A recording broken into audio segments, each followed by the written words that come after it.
క్రీస్తునందు ప్రియమైన సహోదరి సహోదరులకు యేసుక్రీస్తు నామములో శుభములు. దేవుని యొక్క నూతనమైన కృప మీకు కలుగునుగాక. ఈరోజు దేవుడు మనకిచ్చిన మాట 15వ కీర్తన 2వ వచనము. యథార్థమైన ప్రవర్తన కలిగి నీతిని అనుసరించుచు హృదయపూర్వకంగా నిజము పలుకువాడే.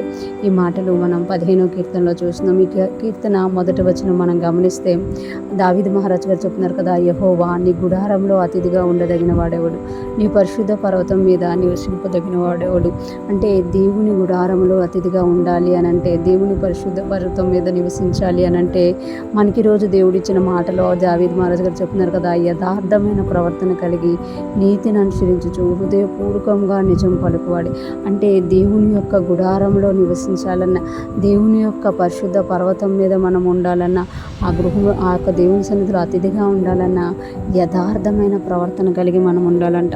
యథార్థమైన ప్రవర్తన లేకపోతే దేవుని సన్నిధిలో మనం ఉండలేము అని దేవుడు ఇక్కడ తెలియజేస్తామట. ఎప్పుడైతే మనం యథార్థమైన ప్రవర్తన కలిగి ఉంటామో దేవునికి ఇష్టలుగా ఉంటామట. ఇంకొకటి నీతిని అనుసరించే వారిగా మనం ఉండాలి అని ఇక్కడ దేవుడు తెలియజేస్తామట.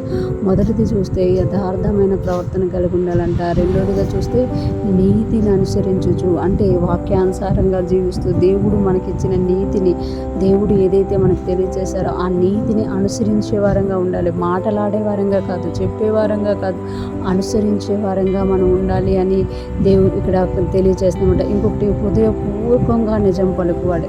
అంటే హృదయపూర్వకంగా నిజం పలుకువాడే అని అంటే ఇక్కడ చాలామంది నిజం పలుకుతున్నారు, కానీ అది హృదయపూర్వకంగా కాదు. హృదయంలో ఒకటి ఉంటుంది, బయటికి చెప్పే నిజం ఒకటి ఉంటుంది అనమాట. అందుకే ఇక్కడ అంటున్నారు కదా, హృదయపూర్వకంగా నిజం పలుకువాడే. అంటే దేవుని యొక్క గుడారంలో మనం నివసించాలి అని అంటే, దేవుని యొక్క మందిరంలో మనం నివసించాలి అని అంటే మనము యథార్థమైన ప్రవర్తన కలిగిన వారిగా ఉండాలి.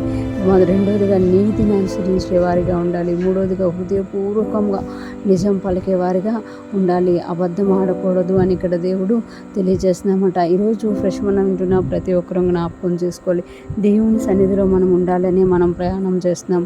మన విశ్వాస యాత్ర, ఆత్మీయాత్ర అంతా కూడా దేవునితో మనం ఉండాలని, దేవుని రాజ్యంలో చేర్చాలని, ఆయన పరిశుద్ధ స్థలంలో ఉండాలి, ఆయన పరిశుద్ధ పర్వతం మీద మనం నివసించాలని. అలాంటప్పుడు మనము మన ఆత్మీయ జీవితాల్లో యథార్థమైన ప్రవర్తన కలిగిన వారిగా, నీతిని అనుసరించే వారిగా, హృదయపూర్వకంగా నిజం పలికే వారిగా మనం ఉండాలని దేవుడు కోరుకుంటున్నామట.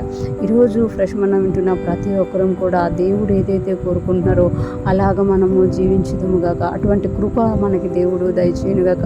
మనము యథార్థమైన ప్రవర్తన కలిగిన వారంగా, ఈ లోకంతో స్నేహం చేసే వారంగా కాక, ఈ లోకంతో కలిసిపోయే వారంగా కాక, యథార్థంగా దేవుణ్ణి ఆరాధించే వారంగా, నీతిని అనుసరించే వారంగా, దేవుడు ఏదైతే చెప్తున్నారో అదే చేసేవారంగా, వాక్యానుసారంగా జీవించే వారంగా, అదే టైంలో హృదయపూర్వకంగా నిజం పలికేవారిగా మనము ఉందుముగాక. అటువంటి గొప్ప కృప దేవుడు మనకు దయచేయునుగాక.